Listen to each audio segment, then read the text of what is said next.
Hello, Lennard. First of all, thank you for agreeing to this interview. And with your help, we're hoping to uncover some of the big mysteries surrounding your home country being the Netherlands, and maybe some differences between the Flemish and the Dutch culture. Yes, absolutely. So, where exactly are you from in the Netherlands? I'm from a little town called Axel. It's about 35 kilometers from Ghent.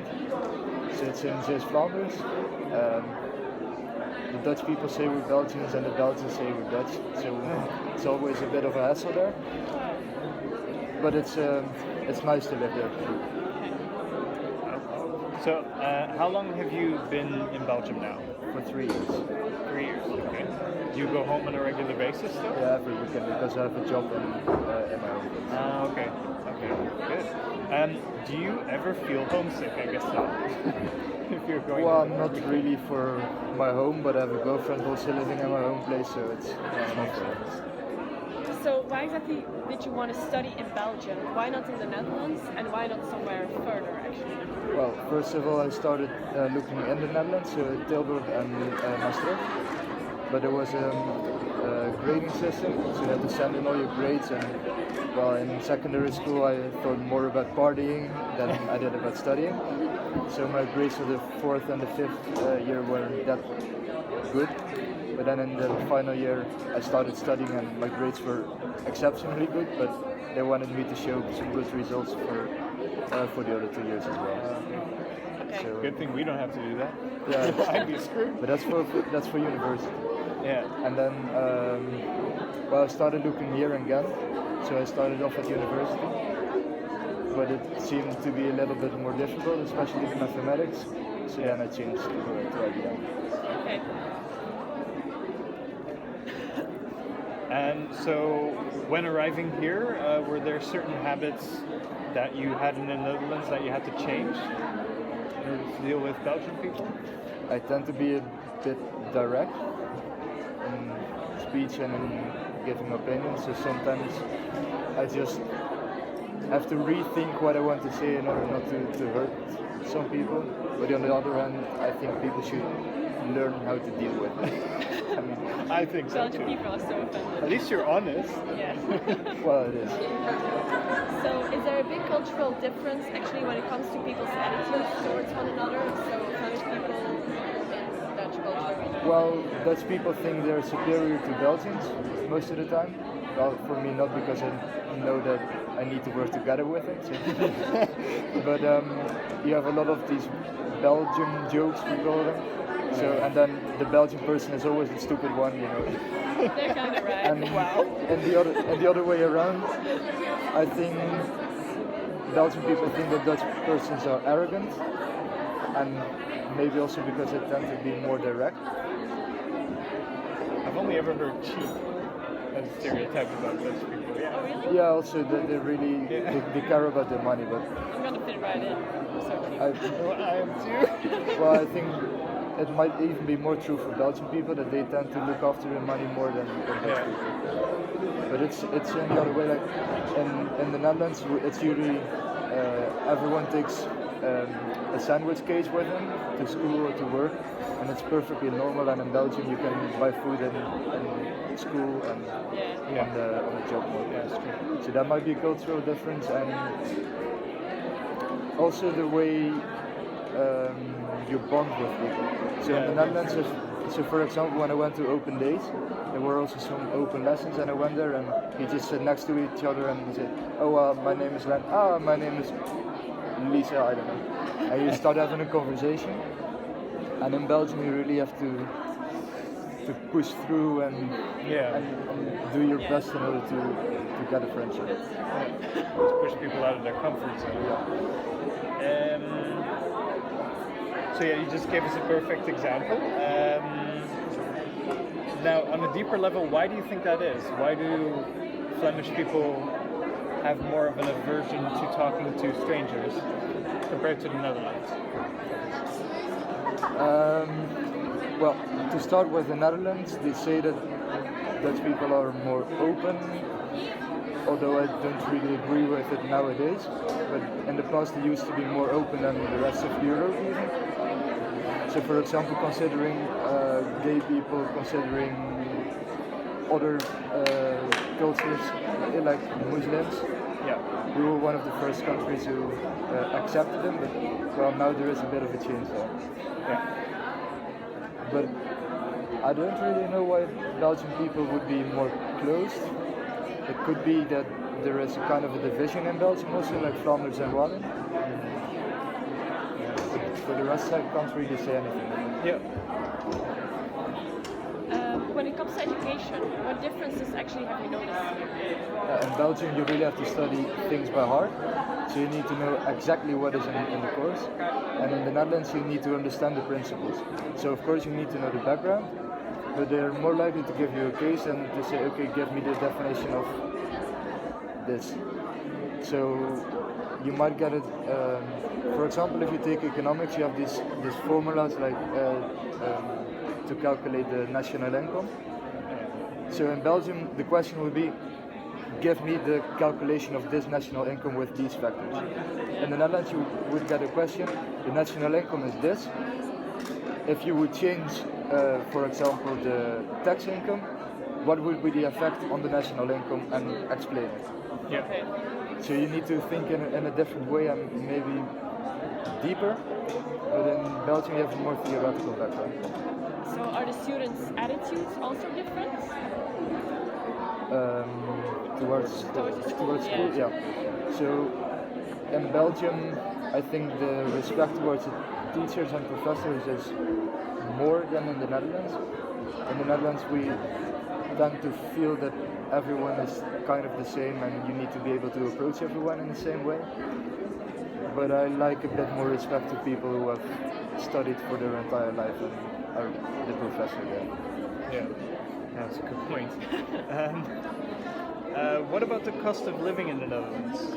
But so you're going to Rotterdam, right? Yes. So Rotterdam is in the Randstad, they call it. So you have Amsterdam, Rotterdam, Utrecht and The Hague. So that circle they call the Randstad, and within the Randstad it's more expensive than, for example, in the rural areas. But Rotterdam, I think you can get a dorm for about 400 to 500 euros. It's less expensive than Amsterdam. Amsterdam is, the prices are sky high. Yeah. But Rotterdam is quite okay. And for food, I think it's about the same as in Belgium, although you have supermarkets like Jumbo and Albert Heijn and they're quite cheap. Well, price quality, they're cheap. Yeah. Of course, you have also the Aldi and the Lidl, but we all know the prices, but that's the same. Transportation is really expensive. Yeah. Yeah. But have you noticed that is a lot cheaper than in the Netherlands? Here? Yeah. Transportation. Okay. Maybe also a subscription on a phone, for a phone. Phone credit, yeah. Yeah, that could be. So you have Hollands Nieuwe, they call it. It's a provider, and yeah, for €5 a month, you can. I don't know how much it really is. Well, I pay €14 and I have 2 gigabytes of data, and you can also use it as calling minutes and text messages. Yeah. In Belgium. No, in the Netherlands. In the Netherlands, okay. In Belgium, it's About the same. Yeah, I think it's the same. Obviously, has that. You have 4 gigs free. Anyways, Anyway. that's getting into marketing.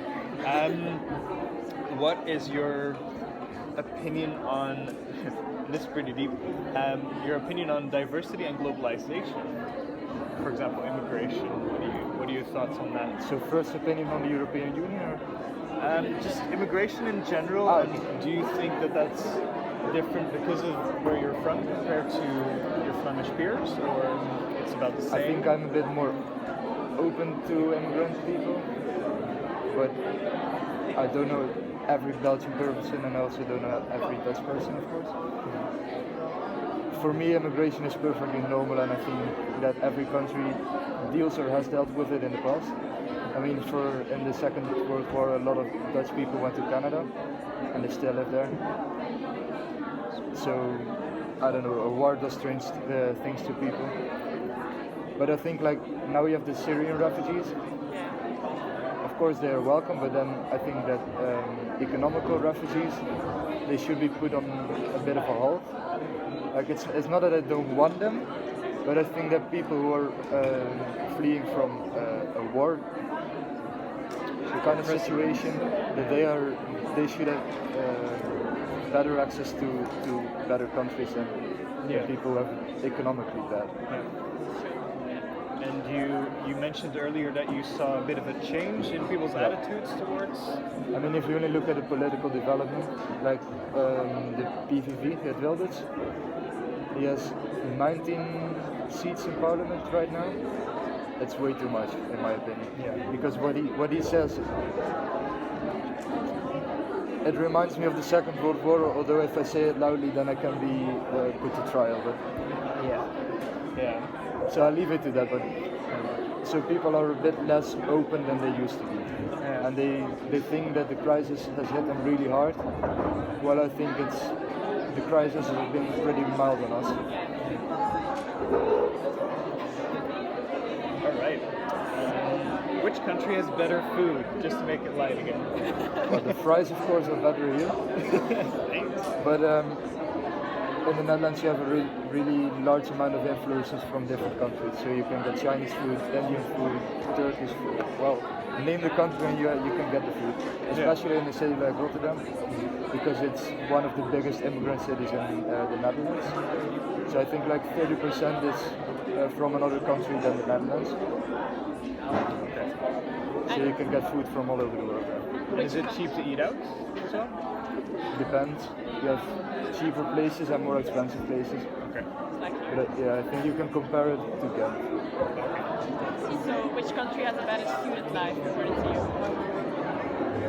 I didn't really experience the student life in the Netherlands, but there is a bit of a difference. Like you have the student associations here, well, there are study associations and student associations in one. And in the Netherlands you have the student association, so that's drinking and doing the student stuff. And you have a study association, and they really focus on the studying, and they organize business fairs and career fairs. So there is a difference between them. So we don't really have that here, right? Like real study groups. Well, you have like ISEC and all, but that's not for one study in particular. But in the Netherlands, you have, for example, you have the VEC in Ghent. So for the economics, you have a study association for economics, and then you have a student association, and most of the time it's from a faculty or maybe even the entire university.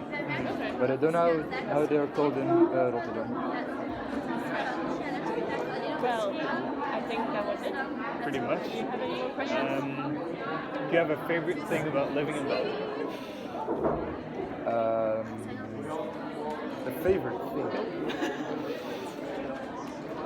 Well, I really enjoy it, but I can't really say the favorite thing.